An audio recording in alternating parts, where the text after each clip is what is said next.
Assalamualaikum warahmatullahi wabarakatuh. Perkenalkan, nama saya Nabila Jaharatun Azmi, NIM 231240078. Di sini saya akan menunjukkan media pembelajaran materi tentang zakat. Adik, coba perhatikan gambar di samping. Apakah kalian pernah disuruh orang tua kalian membayar zakat? Zakat apa yang kalian keluarkan? Untuk apa sih kita membayar zakat? Nah, untuk menjawab pertanyaan-pertanyaan tadi, marilah kita simak video berikut ini. Yang pertama ada pengertian zakat. Zakat secara bahasa berarti suci, baik, berkah, tumbuh, dan berkembang. Sedangkan menurut istilah adalah zakat artinya mengeluarkan sebagian harta dengan jumlah dan ketentuan tertentu serta diserahkan yang berhak. Nah, yang kedua ada macam-macam zakat. Yang pertama ada zakat fitrah. Zakat fitrah berupa bahan makanan pokok yang wajib dikeluarkan setiap individu di bulan Ramadan. Yang kedua ada zakat mal. Zakat mal adalah zakat yang harus dikeluarkan atas kepemilikan harta yang telah mencapai nisab atau haul. Dan selanjutnya ada syarat wajib zakat. Yang pertama ada Islam. Zakat hanya diwajibkan bagi orang yang beragama Islam. Yang kedua ada baligh. Seorang harus yang sudah mencapai usia baligh atau dewasa. Yang ketiga ada berakal. Orang yang wajib membayar zakat harus memiliki akal yang sehat. Yang keempat ada mampu. Kewajiban zakat hanya berlaku bagi orang yang mampu serta finansial. Yang kelima ada harta yang dimiliki. Harta yang dimiliki harus mencapai batas minimum tertentu. Yang terakhir ada nisab. Nisab adalah batas minimum harta yang harus dimiliki sebelum zakat diwajibkan. Setiap jenis harta memiliki nisab yang berbeda. Selanjutnya ada harta yang dizakatkan. Yang pertama ada uang. Zakat dikenakan pada uang tunai, tabungan, dan investasi yang telah mencapai nisab atau batas minimum. Yang kedua ada emas dan perak. Zakat wajib dikeluarkan dari simpanan emas dan perak yang mencapai nisab. Yang ketiga ada harta dagangan.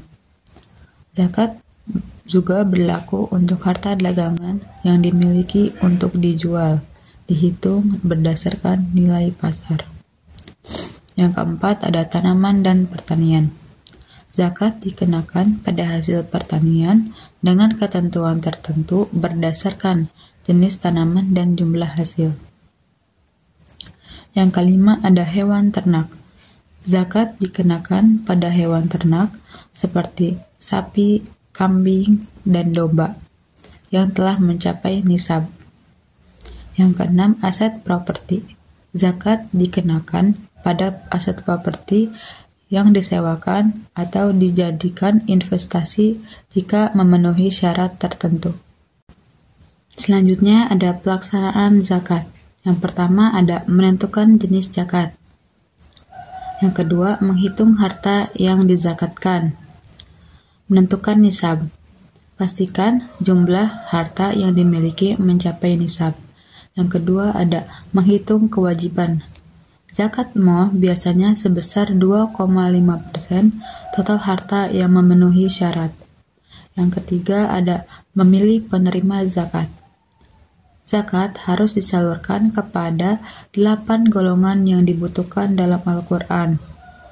Antara lain ada fakir miskin, ami atau pengurus zakat, mualaf, hamba sahaya, orang-orang berhutang di jalan Allah, dan ibn sabil atau musafir yang membutuhkan. Yang selanjutnya ada menyalurkan zakat. Menyalurkan zakat secara langsung kepada penerima. menyalurkan zakat melalui lembaga resmi yang mengelola zakat yang biasanya lebih efektif dan transparan. Yang kelima, ada mencatat dan mengingatkan niat. Niat untuk membayar zakat harus ada dalam hati, meskipun tidak diucapkan. Niat ini penting untuk sahnya zakat. Yang keenam, ada menjaga keberlanjutan. Jika memiliki harta yang harus bertambah, entitas menghitung dan menunaikan zakat secara berkala. Misalnya, tahunan sangat dianjurkan. Yang terakhir ada berdoa dan bersyukur. Setelah menentukan zakat, disunahkan untuk berdoa dan bersyukur kepada Allah atas harta yang diberikan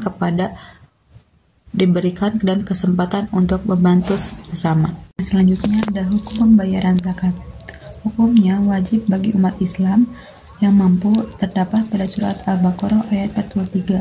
A'udzubillahi minasyaitonirrajim. Bismillahirrahmanirrahim. Wa aqimus salata wa atuz zakata. Yang artinya tegakkanlah salat, tunaikanlah zakat, dan rukulah beserta orang-orang yang ruku. Selanjutnya ada hikmah membayar zakat. Yang pertama ada membersihkan harta, yang kedua meningkatkan ketakwaan, yang ketiga ada membantu yang membutuhkan, yang keempat mendorong kedermawanan, yang kelima mendapatkan berkah. Sekian media pembelajaran dari materi tentang zakat, kurang dan lebihnya mohon maaf. Wassalamualaikum warahmatullahi wabarakatuh.